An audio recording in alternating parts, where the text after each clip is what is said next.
സർവശക്തനായ ദൈവത്തിൻ്റെ അതിപരിശുദ്ധ നാമം അതിയായി മഹത്വപ്പെടുമാറാകട്ടെ.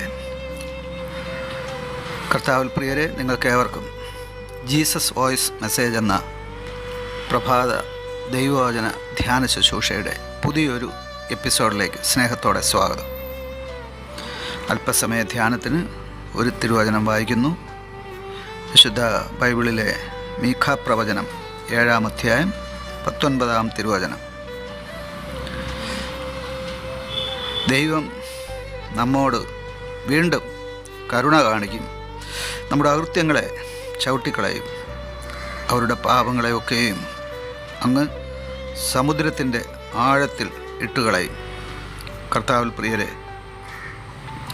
നാം വായിച്ചു കേട്ട മീഖാ പ്രവചനം 7-ാം അധ്യായം 19-ാം തിരുവചനത്തിൽ ഇസ്രായേൽ ജനങ്ങളോടുള്ള കേവലം ഒരു ദേശം മാത്രമായ ഇസ്രായേൽ ജനത്തോട് മാത്രമല്ല, ഈ ഭൂമിയിൽ ദൈവം സൃഷ്ടിച്ചിരിക്കുന്ന സകല ദൈവഭക്തന്മാരോടും അരുളി ചെയ്യുന്നത് ദൈവം നമ്മോട് കരുണ കാണിക്കുമെന്നാണ്.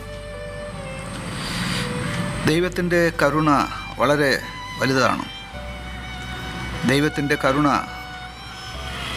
മനുഷ്യന് ചിന്തിക്കാവുന്നതിലും വളരെ വിദൂരതയിൽ ദൈവസ്നേഹത്തിൽ അടങ്ങിയതാണ്. ദൈവത്തിൻ്റെ കരുണ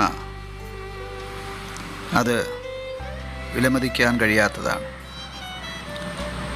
മനുഷ്യൻ എത്ര തന്നെ ദൈവത്തിൽ നിന്ന് അകന്നുപോയാലും ദൈവത്തിൻ്റെ സ്നേഹം നിമിത്തം, ദീർഘക്ഷമ നിമിത്തം ദൈവം മനുഷ്യനോട് കരുണ കാണിക്കുന്നതാണ് ഇവിടെ നാം കാണിക്കുന്നത്.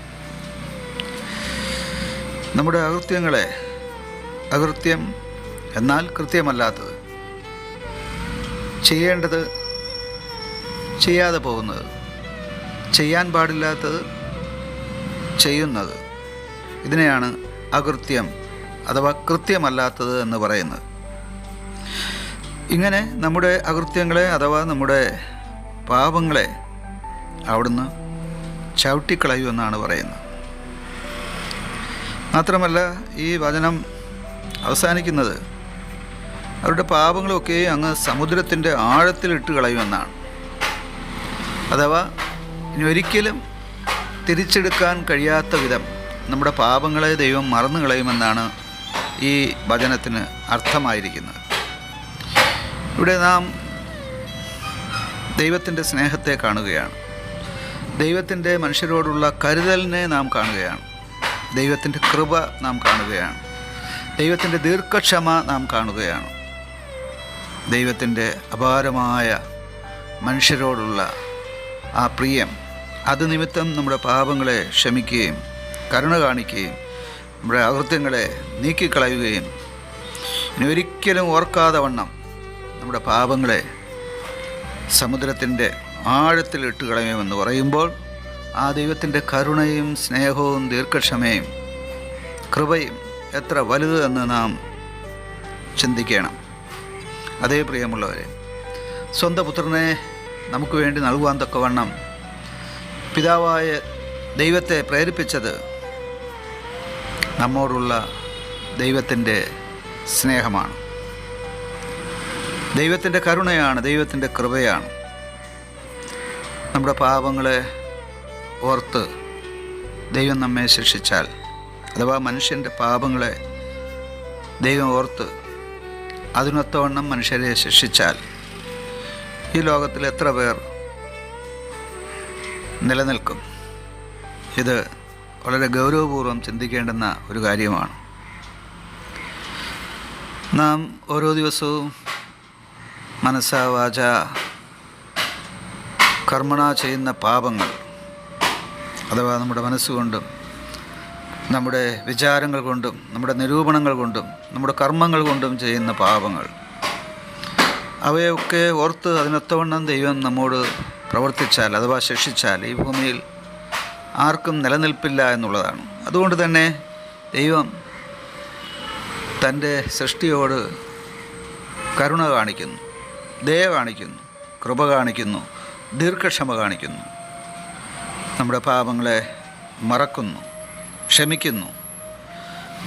മറക്കുന്നു, ക്ഷമിക്കുന്നു എന്നൊക്കെ പറയുന്നതിന് പകരമാണ് നമ്മുടെ പാപങ്ങളെ ചവിട്ടിക്കളയുമെന്നും നമ്മുടെ പാപങ്ങളെ സമുദ്രത്തിൻ്റെ ആഴത്തിലിട്ട് കളയുമെന്നും ഇവിടെ പറഞ്ഞിരിക്കുന്നത്. അതെ, നാം ഏത് ഘോര പാപിയാണെങ്കിലും ദൈവത്തിൻ്റെ അടുക്കൽ വന്ന് അനുതപിച്ചാൽ, കർത്താവിൻ്റെ പാദപീഠത്തിൽ ആശ്രയിച്ചാൽ, ദൈവത്തോട് അപേക്ഷിച്ചാൽ, പ്രാർത്ഥിച്ചാൽ, വീണ്ടും നമ്മെ പാപത്തിൽ നിന്ന് വിടുവിച്ച് പരിശുദ്ധ രക്തത്താൽ കഴുകി നമ്മെ ശുദ്ധീകരിക്കുവാനും തൻ്റെ മക്കളായി, പ്രിയമക്കളായി അംഗീകരിക്കുവാനിടയാവും.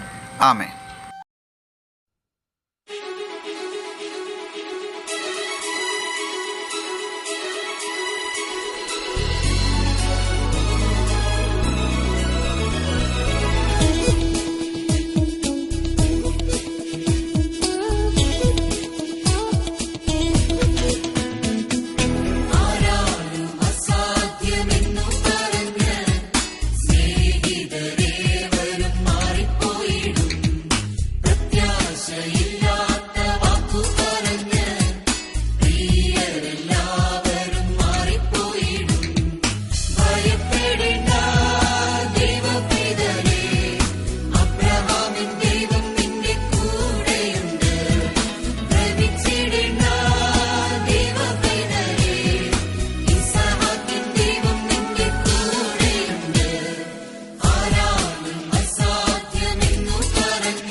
say